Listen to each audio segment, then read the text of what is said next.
ಒಂದು ಲಾಟ್ರಿ ಹೊಡೆದಂಗೆ ಒಂದು ಒಳ್ಳೆ ಆದೇಶ ಆಗಿದೆ. ಅದು RSS BJP ಅಧಿಕಾರಕ್ಕೆ ಬಂದ ಮೇಲೆ ಗೋಧಿ ಮೀಡಿಯಾ ಆಯಿತು. ಕರ್ನಾಟಕದಲ್ಲಿ ಇದು ಪ್ರಪಂಚದಲ್ಲೇ ಎಲ್ಲಿ ನಡೆದಿಲ್ಲ. ಒಂದು ಸಣ್ಣ ಊರಲ್ಲಿ ಇಷ್ಟೊಂದು ಕೊಲೆಗಳು. ಪ್ರೈಮ್ ಮಿನಿಸ್ಟರ್ ಹೋಗ್ತಾರೆ, ಮುಖ್ಯಮಂತ್ರಿ ಹೋಗ್ತಾರೆ, ಸಿದ್ದಣ್ಣ ಹೋಗ್ತಾರೆ, ಶಿವಣ್ಣ ಹೋಗ್ತಾರೆ, ಯಡಿಯೂರಣ್ಣ ಹೋಗ್ತಾರೆ. ಯಾವ ಅಣ್ಣನೂ ಎಕ್ಸೆಪ್ಷನ್ ಅಲ್ಲ, ಎಲ್ಲ ಅಣ್ಣಗಳು ಅಲ್ಲೇ ಹೋಗ್ತಾರೆ. ಪ್ರಿಯ ವೀಕ್ಷಕರೇ ನಮಸ್ಕಾರ. ರಿಪೋರ್ಟರ್ ಡಿಜಿಟಲ್ ಮಾಧ್ಯಮಕ್ಕೆ ಸ್ವಾಗತ. ನಮ್ಮ ಜೊತೆಗೆ ಈ ನಾಡಿನ ಹೆಸರಾಂತ ಹಿರಿಯ ವಕೀಲರು ಮತ್ತು ದಿಟ್ಟ ಹೋರಾಟಗಾರರಾಗಿರುವಂತಹ ಎಸ್ ಬಾಲನ್ ಅವರು ನಮ್ಮ ಜೊತೆಗಿದ್ದಾರೆ. ಕರ್ನಾಟಕವನ್ನೇ ನಡುಗಿಸಿದಂತಹ ಧರ್ಮಸ್ಥಳದ ಸೌಜನ್ಯ ಮರ್ಡರ್ ಕೇಸ್ ಬಗ್ಗೆ ಇತ್ತೀಚೆಗೆ ಆದಂತ ಬೆಳವಣಿಗೆಗಳ ಕುರಿತು ತಮ್ಮ ವಿಚಾರಗಳನ್ನ ಹಂಚಿಕೊಳ್ತಿದ್ದಾರೆ. ನಮಸ್ಕಾರ. ನಮಸ್ಕಾರ. ಸುಪ್ರೀಂ ಕೋರ್ಟ್ ಆದೇಶದಿಂದ ಸೌಜನ್ಯ ಕೇಸ್ಗೆ ಏನಾದರೂ ಹೊಸ ಬೆಳಕು ಬಂದಿದೆಯಾ? ಇಷ್ಟೊಂದು ಕತ್ತಲಲ್ಲಿ ಇತ್ತು. ದೊಡ್ಡ ಕತ್ತಲು, long tunnel. End of the tunnel there is a light. ಸ್ವಲ್ಪ ಬೆಳಕು ಕಾಣ್ತಾ ಇದೆ, ಒಂದು ಒಳ್ಳೆ ತಿರುವು ತಗೊಂಡಿದೆ. ಯಾವತ್ತೋ ಒಂದು ದಿವಸ ಒಂದು ಲೈಟ್ ಶೈನ್ ಆಗುತ್ತೆ ಅಂತಾರಲ್ಲ. ಓಕೆ, ಡೈರೆಕ್ಟಾಗಿ ಬರ್ತೀನಿ. ಒಂದು ಲಾಟ್ರಿ ಹೊಡೆದಂಗೆ ಒಂದು ಒಳ್ಳೆ ಆದೇಶ ಆಗಿದೆ. ಅದರ ಆದೇಶದ ಹಿನ್ನೆಲೆಯಲ್ಲಿ ಹೋರಾಟಗಾರರಾದಂಥ ನಿಮ್ಮ ಪಾತ್ರ ಏನು ಅಂತ ನೋಡಿ. ಸೌಜನ್ಯ ಬಗ್ಗೆ ಸುಮಾರು ಹೋರಾಟಗಳಾಗಿದೆ, ಸ್ಪೀಚ್ಗಳಾಗಿದೆ, ಅದರ ಬಗ್ಗೆ ಓದಿದ್ದೀವಿ. ಸುಮಾರು public meeting, TV debate, public opinion ಎಲ್ಲ ಮಾಡಿದ್ದೀನಿ. ಅದಕ್ಕೆ ಒಂದು ತಿಂಗಳು ಮುಂಚೆ ಆನೆ ಮೌತ, ಅವನ ತಂಗಿ ಜಮುನಾ ಆ ಕೊಲೆ ಪ್ರಕರಣದಲ್ಲಿ ನಾನು ಕಂಪ್ಲೇಂಟ್ ಹಾಕಿದ್ದೀನಿ. ಅದರಲ್ಲಿ ಕ್ಷೇತ್ರದವರು ವೀರೇಂದ್ರ ಹೆಗ್ಡೆ ಅಕ್ಯೂಸ್ ನಂಬರ್ 1, ಹರ್ಷ ಹೆಗ್ಡೆ ಅಕ್ಯೂಸ್ ನಂಬರ್ 2 ಮತ್ತು ಪೊಲೀಸರ ಮೇಲೆ FIR ಆಗಿ ವಾದ ಮಂಡಿಸಿದ್ದೀನಿ. ದೆನ್ ಅದರಲ್ಲಿ 74 ಡಾಕ್ಯುಮೆಂಟ್ರಿ ಸಾವುಗಳು, ಅಂದರೆ ಅನ್ಯಾಚುರಲ್ ಡೆತ್. ಅನ್ಯಾಚುರಲ್ ಅಂದರೆ ಮರ್ಡರ್ ಇರ್ಬೋದು, ಅಪಘಾತ ಇರ್ಬೋದು, ಇರ್ಬೋದು, ಅದನ್ನು ಊತಾಕಿದ್ದಾರೆ. 74 FIR ನೋಂದಣಿ ಮಾಡಬೇಕಂದು ಹೈಕೋರ್ಟಲ್ಲಿ ನಾನು PIL ಹಾಕಿದ್ದೀನಿ. ಅದು PIL ವಾದ ಆಗಿದೆ, ನೋಟಿಸ್ ಹೋಗಿದೆ. ಸರ್ಕಾರದವರು ಅದ್ರ ಬಗ್ಗೆ ರಿಪೋರ್ಟ್ ಕೊಡಬೇಕಂದು ಕೂಡ ಆದೇಶ ಆಗಿದೆ. ಈಗ ಸೌಜನ್ಯದು ಸುಪ್ರೀಂ ಕೋರ್ಟ್ಗೆ ಹೋಗಿದ್ದಾರೆ. ಅದು ಒಂದು ಗ್ರೂಪ್ ಆಫ್ ಲಾಯರ್ಸ್ ಹೋಗಿದ್ದಾರೆ. ಅದರಲ್ಲಿ ಅವರಿಗೆ ದಾಖಲಾತಿ, ಫೈಲಿಂಗ್, ಇದಕ್ಕೆಲ್ಲ ಕೂಡ ಅಸಿಸ್ಟ್ ಆಗಿದೆ. ಅಂದರೆ ಸೌಜನ್ಯ ಕೇಸಿಗೆ ಸಂಬಂಧಪಟ್ಟಂತೆ ಇದುವರೆಗೂ ನಡೆದಿರುವಂಥ ಎಲ್ಲ ಹೋರಾಟಗಳು, ನಾಳೆ ನಡೆಯುವಂಥ ಎಲ್ಲ ಹೋರಾಟಗಳು ಕೂಡ ಬುರುಡೆ. ಈ ಹೋರಾಟಗಾರರು ಕೂಡ ಬುರುಡೆ ಅನ್ನುವಂತಹ ವಾತಾವರಣ ಇದೆ. ಇದಕ್ಕೆ ನೀವು ಎಂತಹ ಸ್ಪಷ್ಟೀಕರಣ ಕೊಡ್ತೀರಿ ಅಂತ? ಮೀಡಿಯಾ ಅಂದರೆ ಏನು? ಟೆಲ್ಲು, ಬಟ್ ಸೆಲ್ಲು. ಅದು RSS BJP ಅಧಿಕಾರಕ್ಕೆ ಬಂದ ಮೇಲೆ ಗೋಧಿ ಮೀಡಿಯಾ ಆಯಿತು. ಗೋಧಿ ಮೀಡಿಯಾ ಅಂದರೆ ಮಾರಾಟ ಮಾಡ್ಕೊಳ್ಳೋದು. ಅವ್ರು ಏನು ಹೇಳ್ತಾರೆ ಅದನ್ನೇ ಒಂದು this is called American Irish anchorism ಅಂತಾರೆ. ಅಂದರೆ ಒಪಿನಿಯನ್ ಬಿಲ್ಡ್ ಮಾಡೋದು. ಅವರೇ 5 ಜನ ಕೂರೋದು, ಒಬ್ಬರನ್ನ ಒಂದು ಡಮ್ಮಿ ಪೀಸ್ನ ಕೂರಿಸೋದು, ಒಪಿನಿಯನ್ ಬಿಲ್ಡಪ್ ಮಾಡೋದು. Goebbels strategy. ಗೋಯಬಲ್ಸು ಇದು ಅಮೆರಿಕನ್ ಐರಿಷ್. ಗೋಯಬಲ್ ಸ್ಟ್ರಾಟಜಿನ ಅದು ಕಂಪ್ಲೀಟ್ ಡೈರೆಕ್ಟ್ ಫ್ಯಾಸಿಸಮ್, ಸುಳ್ಳುಗಳನ್ನೇ ಹೇಳೋದು. ಇದು ಸುಳ್ಳುಗಳನ್ನ ಸೃಷ್ಟಿ ಮಾಡೋದು. ಅದರಲ್ಲಿ number 1 nation wants to know. Arnab Goswami number 1. ಅವನಿಗೆ ಒಂದು ಪ್ರೈಸ್ ಕೊಡಬೇಕಂದ್ರೆ ಗೋಯಬಲ್ಸ್ ಪ್ರೈಸ್ ಕೊಡ್ಬೋದು. Master of ಗೋಯಬಲಿಸಮ್.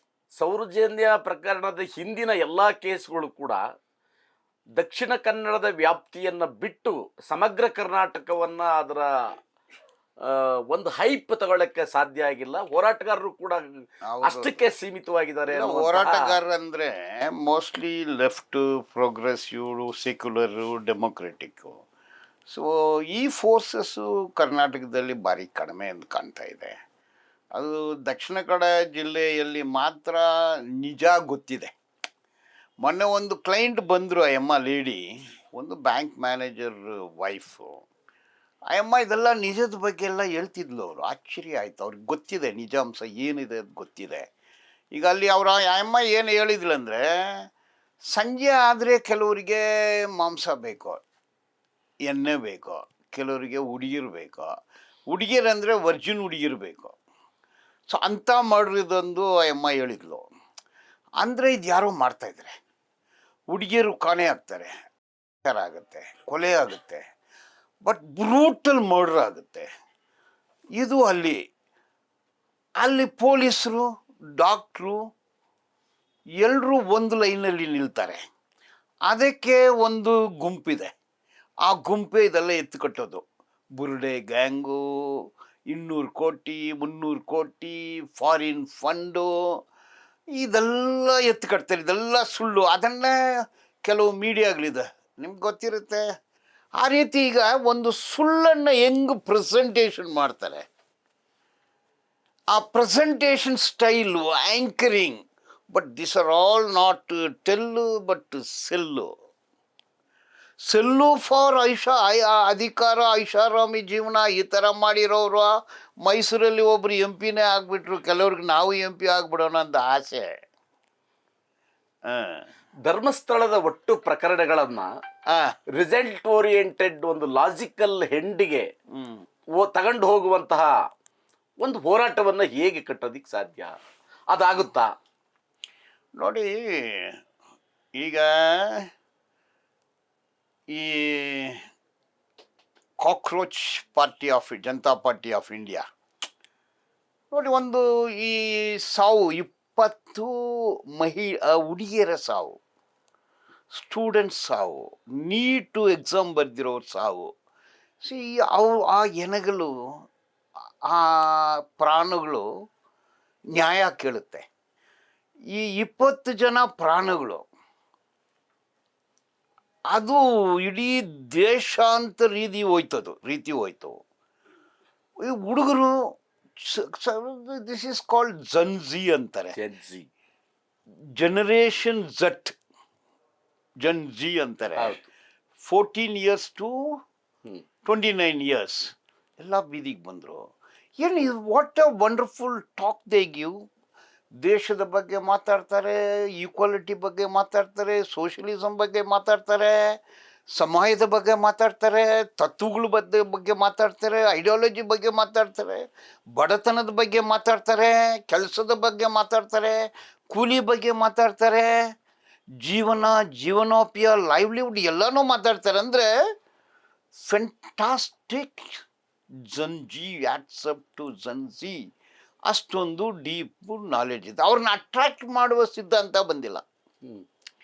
ಅಲ್ಲ, ಓಲ್ಡ್ ಸ್ಟೈಲಲ್ಲಿ ಇದ್ದಾರೆ, ಸ್ಪೆಷಲಿ ಲೆಫ್ಟ್ ಆಗಿದೆ, ಓಲ್ಡ್ ಸ್ಟೈಲು. ಇನ್ನು ನೀವು ಲೆಫ್ಟಲ್ಲಿ ಫೋಟೋ ಹಾಕಿದರೆ ಯಾವುದೋ ಅದೇ ಫೋಟೋ ಹಾಕ್ತೀರಾ, ಅದೇ ಫೋಟೋ ಅದೇ ಸ್ಟೈಲ್, ಅದನ್ನೂ ಸ್ವಲ್ಪ ಮಾಡರ್ನಾಗಿ ಹಾಕೋದಿಲ್ಲ. ಅದೇ ಒಂದೇ ಒಂದು ರಿಟೋರಿಕ್ ಆಗಿ ಹೋಗ್ತಾ ಇದೆ. ಅಂದರೆ C they are anti corruption, they are anti aggression, they are anti fascism. ಅದಕ್ಕೊಂದು ರೀಸನಿಂಗ್ ಬೇಕಾಗುತ್ತೆ, ಅದು ಅವ್ರು ಮಾಡಿದರು. ಸೊ ಇದು ಒಂದು ಫಾರ್ಮರ್ಸು, ಸೌತ್ ಫಾರ್ಮರ್ಸ್ ಅಲ್ಲ, ಬರೀ ನಾರ್ತ್ ಫಾರ್ಮರ್ಸು. ಹರಿಯಾಣ, ಪಂಜಾಬ್, ಅಲ್ಲಿ ಶ್ರೀಮಂತರು ಫಾರ್ಮರು, ಹೋರಾಟಗಾರರು ನಿಂತರು. ಮೋದಿ ಸರ್ಕಾರ ಬಗ್ಗಿತ್ತು, ಅದು ಆಯಿತು. ಕರ್ನಾಟಕದಲ್ಲಿ ಇದು ಪ್ರಪಂಚದಲ್ಲೇ ಎಲ್ಲಿ ನಡೆದಿಲ್ಲ. ಒಂದು ಸಣ್ಣ ಊರಲ್ಲಿ ಇಷ್ಟೊಂದು ಕೊಲೆಗಳು, ಹಿಂಸಾಚಾರ, ಭ್ರಷ್ಟಾಚಾರ. ಇದು ಏನಾಗುತ್ತೆ, ಧರ್ಮವನ್ನು ಮಿಕ್ಸ್ ಮಾಡ್ತಾರೆ, ನಂಬಿಕೆಯನ್ನು ಮಿಕ್ಸ್ ಮಾಡ್ತಾರೆ. ನಂಬಿಕೆ, ಅದು ದೇವಸ್ಥಾನ, ದೇವರಿರೋ ಜಾಗ ಬೇಕಂದೇ ಮಾಡ್ತಾರೆ. ಅಂದರೆ ಈ ನಂಬಿಕೆ ಏನಾಗುತ್ತೆ, ಮೇಲೆ ಹೋಗುತ್ತೆ. ಧರ್ಮಸ್ಥಳದ ಹೋರಾಟ ಇದೆಯಲ್ಲ, ಇದು ತುಂಬಾ ಟಫ್ ಲೈನ್ ಅಂತ ನನಗನ್ಸುತ್ತೆ. ದೇವಸ್ಥಾನದ ಅಂಗಳದಿಂದ ವಿಧಾನಸೌಧದ ಅಂಗಳದವರೆಗೂ ಪ್ರಬಲವಾದಂಥ ಕೈಗಳಿದಾವೆ ಅದರ ಹಿಂದೆ. ಇಂತಹ ದಗ್ಧ ಹಸ್ತಗಳು ಆ ಪ್ರಕರಣದ ಹಿಂದೆ ಇರುವಾಗ ಹೇಗೆ ಇದನ್ನ ಎಕ್ಸ್ಪೋಸ್ ಮಾಡೋದಕ್ಕೆ ಸಾಧ್ಯ? ಒಂದು ಬಿಟ್ರಿ ನೀವು 2 ಲಕ್ಷ ಕೋಟಿಗೆ ಅಧಿಪತಿ ಆತ, 75,000 ಜನ ಕೆಲಸ ಮಾಡ್ತಾರೆ. ಊರಿಗೆ ಮನಿ ಲೆಂಡಿಂಗ್, ಊರಿಗೆ ಮನಿ ಲೆಂಡಿಂಗ್, ಊರಿಗೆ ಆಸ್ಪತ್ರೆ, ಊರಿಗೆ ಅವರ ಕೈ, ಇದು ಎಲ್ಲ ಸ್ಪ್ರೆಡ್ಡು. ಮತ್ತು ಜುಡಿಷಿಯರಿನಲ್ಲಿ ದ ಟಾಪ್ ಮೋಸ್ಟ್ ಬ್ರೈನ್ಸ್ ಅವ್ರನ್ನ ಕ್ಯಾಪ್ಚರ್ ಮಾಡ್ಕೊಂಡಿದ್ದ. The topmost lawyers in Karnataka are with them. The topmost technical brains are with them. Topmost police officers are with them. Topmost politicians are with them. Prime minister ಹೋಗ್ತಾರೆ, ಮುಖ್ಯಮಂತ್ರಿ ಹೋಗ್ತಾರೆ, ಸಿದ್ದಣ್ಣ ಹೋಗ್ತಾರೆ, ಶಿವಣ್ಣ ಹೋಗ್ತಾರೆ, ಯಡಿಯೂರಣ್ಣ ಹೋಗ್ತಾರೆ. ಯಾವ ಅಣ್ಣನೂ exception ಅಲ್ಲ. ಎಲ್ಲ ಅಣ್ಣಗಳು ಅಲ್ಲೇ ಹೋಗ್ತಾರೆ. ಅವರು ಅನ್ನ ದಾನ ಮಾಡ್ತಾರೆ, ಎಲ್ಲ ಅಣ್ಣಂದ್ರು. See, this is crime, glamour, power, it becomes a fire. So ಎಲ್ಲ ಒಂದು ಕಡೆ ಸೇರಿದಾಗ ಏನಾಗುತ್ತೆ, ಈಗ ಬಾಲನ್ ಬರ್ತಾನೆ ಅಂದರೆ ಅವ್ರು ಥ್ರೆಟ್ ಮಾಡ್ತಾರೆ, ಗೋಧಿ ಫಾರಿನ್ ಫಂಡ್ ಬಂದಿದೆ ಅಂತಾರೆ, ನನ್ನ ಮೇಲೆ ಕೇಸ್ ಹಾಕ್ತಾರೆ, ಪೊಲೀಸ್ ಅರೆಸ್ಟ್ ಮಾಡ್ತಾರೆ. ಹೈಕೋರ್ಟಲ್ಲಿ ಇದನ್ನು ಧ್ವನಿ ಯಾರು ಎತ್ತಬಾರ್ದು ಅಂದು ಹೈಕೋರ್ಟಲ್ಲಿ ಸ್ಟೇ ಮಾಡಿಕೊಂಡ್ರು. ಸೌಜನ್ಯ ಹೆಸರೇ ಎತ್ತಂಗಿಲ್ಲ, ಧರ್ಮಸ್ಥಳ ಹೆಸರೇ ಎತ್ತಂಗಿಲ್ಲ, ಸ್ಟೇ ತಗೊಂಡ್ಬಿಟ್ರು. ಎಲ್ಲರ ಮೇಲೆ ಕೇಸು, ಎಲ್ಲ ಮೀಡಿಯಾ ಮೇಲೆ ಸ್ಟೇ, ಎಲ್ಲ ಆಕ್ಟಿವಿಸ್ಟ್ ಮೇಲೆ ಸ್ಟೇ, ಧ್ವನಿ ಎತ್ತವ್ರ ಮೇಲೆಲ್ಲ ಸ್ಟೇ. ಅವರು ಕೋಟ್ಯಾಂತರ ರೂಪಾಯಿ ಖರ್ಚು ಮಾಡಿ ಜಾನ್ ರೋ ಆರ್ಡರ್ ತಗೊಂಡ್ರು. ನಾನು ಈ ನವೀನ್ ಸೂರಂಜೆ, ಭೈರಪ್ಪ ಹರೀಶ್ ಮತ್ತು ಮುನೀರ್ ಕಟ್ಟಿಪಾಲ್ಯ, ಕಮ್ಯುನಿಸ್ಟ್ ಲೀಡ್ರ್ ಇನ್ ಮ್ಯಾಂಗ್ಳೂರ್, ಇವ್ರ ಪರ ವಕಾಲತ್ ಹಾಕಿ ಅವರು ಕೋಟ್ಯಾಂತರ ರೂಪಾಯಿ ಖರ್ಚು ಮಾಡಿ ಜಾನ್ ರೋ ಆರ್ಡರ್ ತಗೊಂಡ್ರೆ, ನಾವು 10 ರೂಪಾಯಿ ಖರ್ಚು ಮಾಡಿ ಆರ್ಡ್ರನ್ನೇ ಕಿತ್ತು ಹಾಕಿದ್ದೀವಿ. ಈಗ ನಾವು ಅದಕ್ಕೆ ಮಾತಾಡ್ತಾ ಇದ್ದೀವಿ, ಇಲ್ಲಾಂದರೆ ಇಲ್ಲಿ ಕೂತ್ಕೊಳ್ಳೋಕೆ ಆಗ್ತಿರ್ಲಿಲ್ಲ. So we worked day and night on that. So legally ನಾವು ಚಾಲೆಂಜ್ ಮಾಡಿದ್ವಿ. ಇಷ್ಟೊಂದು ಲೀಗಲ್ ಹೋರಾಟಕ್ಕೆ ನನಗೆ ಒಟ್ಟಾರೆ ದುಡ್ಡು ಬಂದಿದ್ದೆ, OC ಏನು ಮಾಡಿಲ್ಲ. ಒಟ್ಟಾರೆ ಒಂದು 2,500 ರೂಪಾಯಿ ಬಂದಿದೆ. ಆ ಜಾನ್ ರೋ ಆರ್ಡ್ರು ಕಿತ್ತಾಕಕ್ಕೆ ಒಂದು 10 ರೂಪಾಯಿ ಖರ್ಚಾಯಿತು, ನನಗೊಂದು 500 ರೂಪಾಯಿ ಫೀಸ್ ಆಯಿತು. ಸೊ ಇಷ್ಟು ಖರ್ಚು ಮಾಡಿ ನಾವು ಕೂಡ ಅದನ್ನು ಫೈಟ್ ಮಾಡಿದ್ವಿ. ಸೌಜನ್ಯ ಕೇಸ್ಗೆ ಒಂದು ಭರವಸೆಯ ಆಶಾಕಿರಣ ಇದೆ ಅಂತ ಒಂದು ಬಲವಾದಂಥ ಆತ್ಮವಿಶ್ವಾಸ ನಿಮಗಂತೂ ಇದೆ. ಡೆಫಿನೆಟ್. ನಿಜ ಸತ್ತೋಗೋದಿಲ್ಲ. ಹೋರಾಟ, ಕಾನೂನು. ಸೊ ನಮ್ಮ ದೇಶದಲ್ಲಿ ಇನ್ನೂ ಕೋರ್ಟು, ನ್ಯಾಯಾಧೀಶರು ಎಲ್ಲ ಇದೆ. ಅದು ಇರೋದ್ರಿಂದನೇ ಸಮಾಜ ನಡೀತಾ ಇದೆ. ಕೋರ್ಟ್ ಇಲ್ಲ ಅಂದರೆ ಏನು ಆಗ್ತಿತ್ತು? ಎಲ್ಲ ದೋಚ್ಕೊಂಡು ತಿಂತಿದ್ರು, ಎಲ್ಲ ಗೂಂಡಾಗಳು, ಎಲ್ಲ ರಾಜಕೀಯ. ಲಾ ಮೇಕರ್, ಲಾ ಕೀಪರ್, ಲಾ ಬ್ರೇಕರ್. ಲಾ ಮೇಕರು ಐಷಾರಾಮಿ ಜೀವನ ಮಾಡೋರು ಲಾ ಮೇಕರು, ಅವರೇ ಲಾ ಬ್ರೇಕರು. ಅವ್ರ ಹತ್ರ ಎಲ್ಲನೂ ಇಟ್ಕೊಂಡಿದ್ದಾರೆ ಅವರು. ಇದು ಕರ್ನಾಟಕದಲ್ಲಿ 228 ಕಾನ್ಸ್ಟಿಟ್ಯೂನ್ಸಿಯಲ್ಲಿ 128 ಕಾನ್ಸ್ಟಿಟ್ಯೂನ್ಸಿ, ಅದು ರಾಜ್ಯಾಂಗ, ಫೀಪ್ಡಮ್. ಅದು ನೀವು ಕನಕಪುರ ಕಾನ್ಸ್ಟಿಟ್ಯೂನ್ಸಿನಲ್ಲಿ ನೀವು ಏನೂ ಮಾಡೋಕ್ಕಾಗಲ್ಲ. ಅದು ಒಂದು ರಾಜ್ಯಾಂಗ.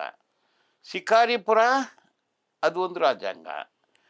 ಆ ಥರ 128 ರಾಜ್ಯಾಂಗಗಳಿದ್ದು, ಬೇರೆ ತಲೆನೇ ಹಾಕೋಕ್ಕಾಗಲ್ಲ.